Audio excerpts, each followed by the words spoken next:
Këto janë shenjat e zodiakut që do të jenë më të favorizuara deri në 20 maj.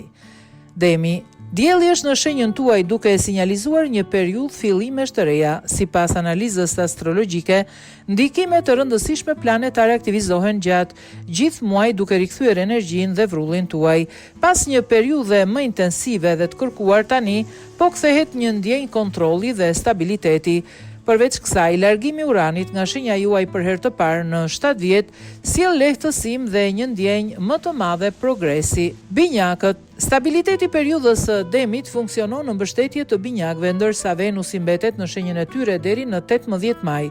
Kur Venusi është në binjak, krijohet një shkëlqim dhe një sharm intensiv i cili rrallë shfaqet. Kjo përkthehet në përmirësim të financave, rritje të vetbesimit dhe ripërtëritje të përgjithshme në një nivel personal dhe profesional.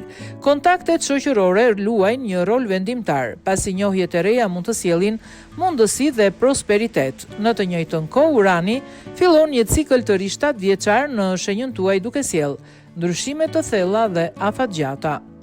Virgjëresha, energjia e Demit është plotësisht e pajtueshme me elementin e tokës, i cili rrit stabilitetin dhe efikasitetin e tyre. Sipas hyjeve, çdo gjë e filluar gjatë kësaj periudhe ka një shans më të madh për sukses. Qofshin studime, udhëtime apo drejtime të reja profesionale, periudha deri në 20 maj favorizon zhvillim personal dhe përvetësimin e njohurive.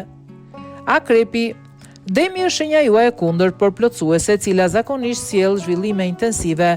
Hona e plot që i parapriu shenjës tuaj në 1 maj vepron si kulminacion i një ndryshimi të thellë të brendshëm që fillon rreth 6 muaj më parë. Periudha tjetër konsiderohet vendimtare, me zhvillime intensive kryesisht në çështjet financiare. Ndryshimet që janë duke u zhvilluar kanë një shenjë pozitive dhe shënojnë një kapitull të ri evolucioni.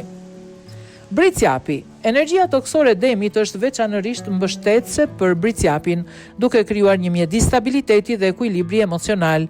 Zhvillimet gjatë kësaj periudhe duket se janë në përputhje me ato që është vënë tashmë në lëvizje. Theksi i veçantë i vihet marrëdhënieve ku vërehen përmirësime dhe forcim i lidhjeve. Nuk përjashtohet hyrja një personi të ri që do të luajë një rol të rëndësishëm në jetën personale.